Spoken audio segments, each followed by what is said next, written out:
Become an Academy of Ideas supporting member and access over 92 videos exclusive to members, including our latest video titled Unused Creative Energy Destroys You: How to Actualize Your Creative Potential, as well as a video explaining the dangers to psychological health posed by smartphones and social media. Sign up for $6 a month or $49 a year by visiting academyofideas.com/members. This channel is made possible by the support of our members. Totalitarian domination as a form of government is new in that it bases itself on loneliness, on the experience of not belonging to the world at all, which is among the most radical and desperate experiences of man. Many people have amnesia regarding the fact that a mere few years ago we were forced to seclude ourselves in our homes, banned from partaking in social activities and attending communal gatherings, and even told to maintain distance from others when out in public or in our own homes. What was the intention of this extreme social isolation? Was it to protect us? Or is there a more nefarious reason behind the social distancing and isolation we were forced to endure? In this video, we explain how tyrants and totalitarians in the 20th century and into the modern day have attempted to isolate and atomize individuals in order to make them easier to control. In his book Community and Power, Robert Nisbet writes, "The genius of totalitarian leadership lies in its profound awareness that human personality cannot tolerate moral isolation. It lies, further, in its knowledge that absolute and relentless power will be acceptable only when it comes to seem the only available form of community." Man has social needs that must be fulfilled as a basis for psychological health. Throughout most of history, these needs have been satisfied at a tribal or local level. For hundreds of thousands of years, our hunter-gatherer ancestors lived in small, tight-knit tribes, and each member's sense of self was deeply intertwined with the group. This tribal identity provided our ancestors with an unwavering sense of social belonging.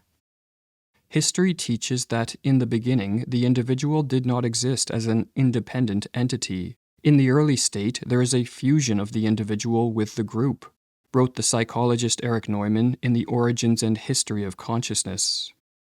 In medieval society, man started to emerge as an independent individual, yet his social needs were still satisfied through the diverse community associations that flourished in towns and villages, such as markets, guilds, local assemblies, town councils, communes, churches, fraternities, charities, monasteries, universities, and the primal community of the family. This multitude of community associations provided medieval man with a strong sense of social belonging that not only bolstered his psychological health, but also his courage and will to resist external powers which posed a threat to his social groups.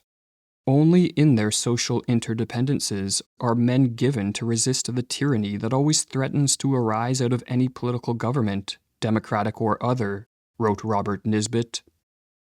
Another benefit of the diverse array of community associations that existed in the Middle Ages is that each had authority figures who, as a result of superior character, knowledge, and ability, served as role models, maintained communal order, and mediated disagreements among members.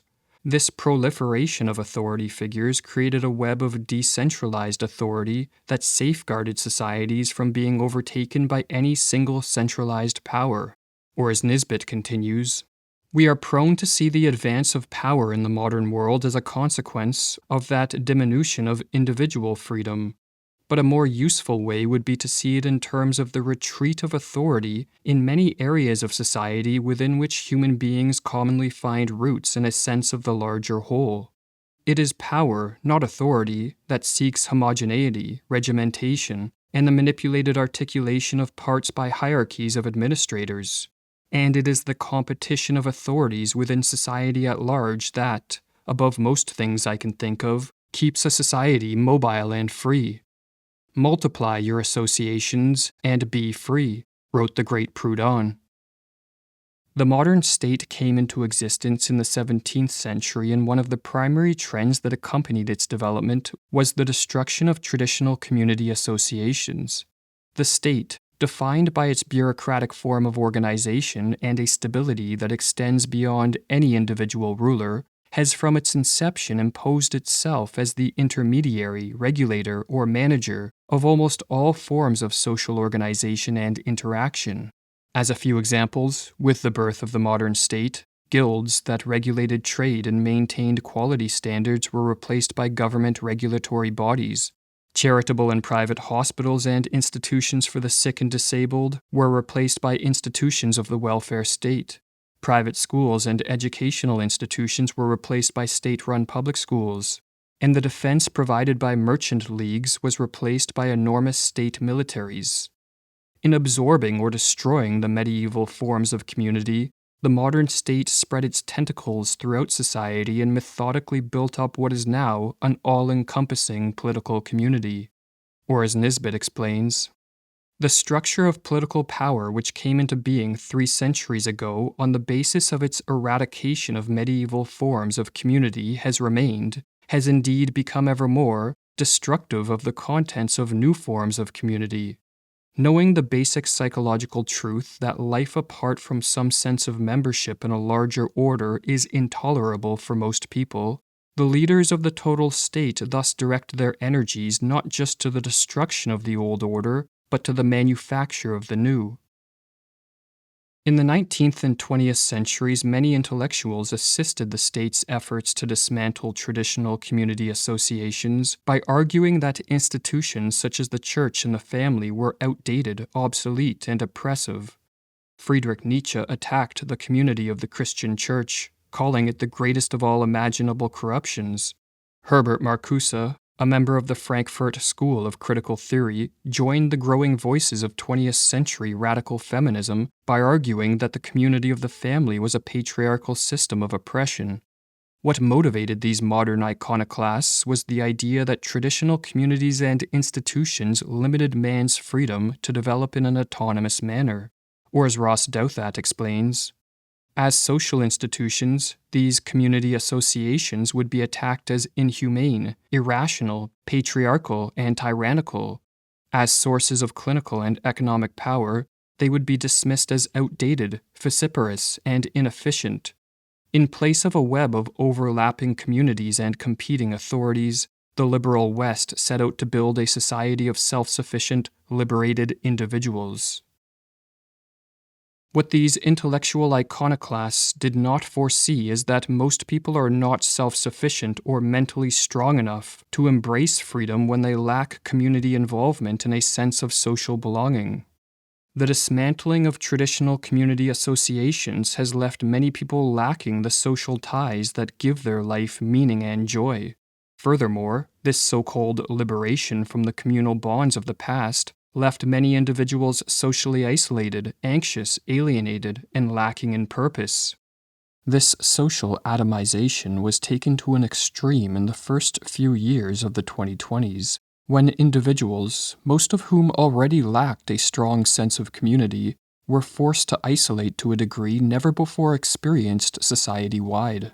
History shows that when social atomization and isolation reach unnatural levels, it tends to trigger the phenomenon of enantiodromia.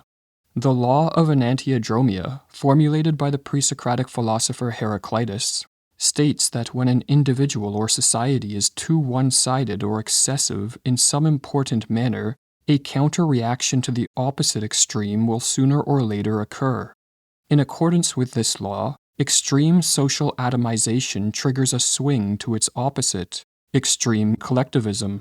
And as most traditional forms of community have been destroyed, in the modern day this extreme collectivism plays out in the political realm, as individuals try to fulfill their needs for community by becoming fervent supporters and participants of the political community of the state.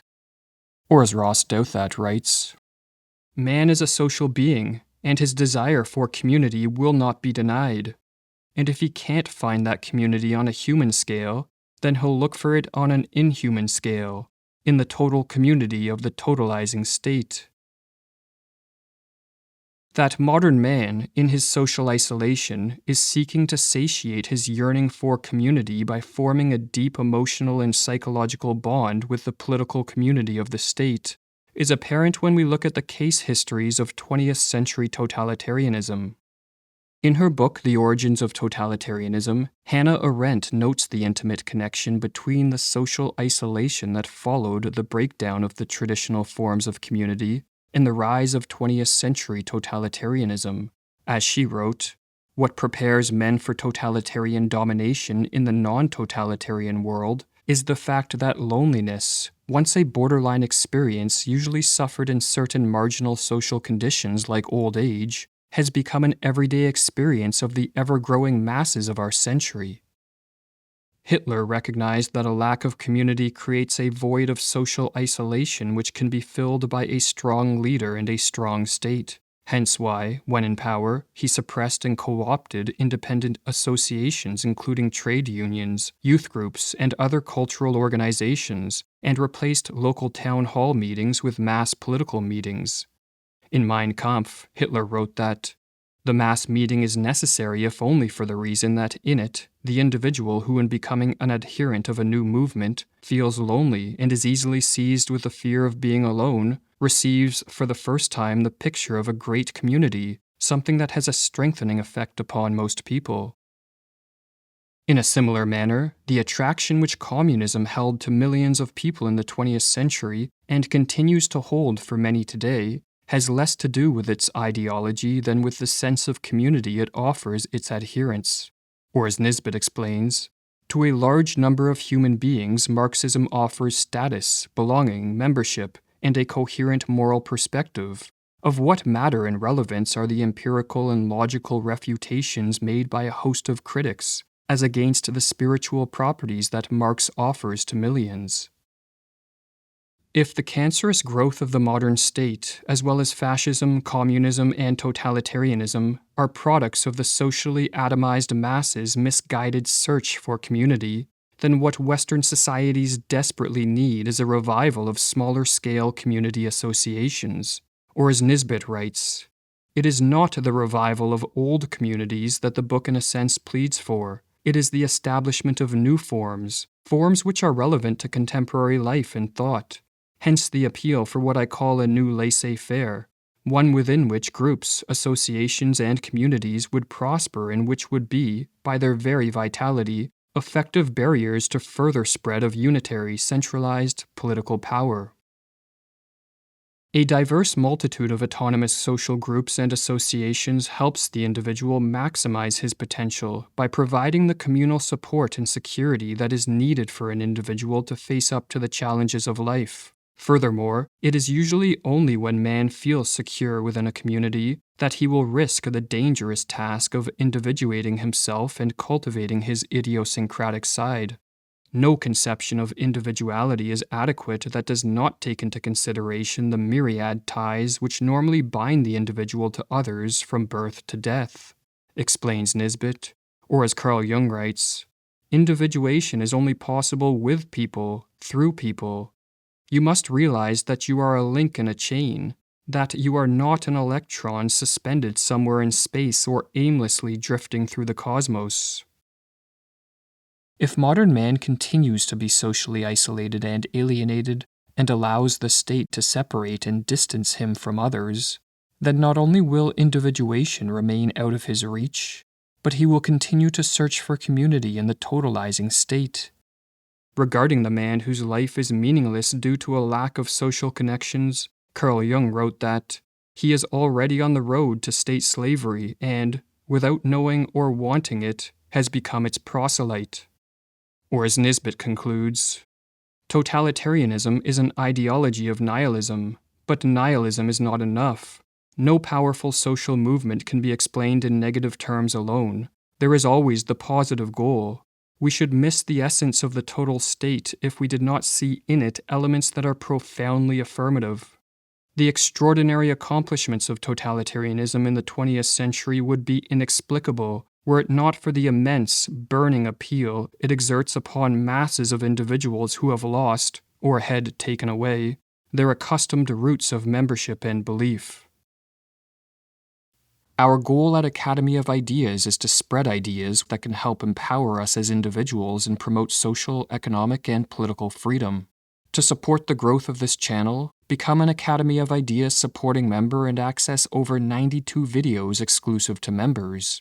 Learn more at academyofideas.com/members. This channel is made possible by the support of our members.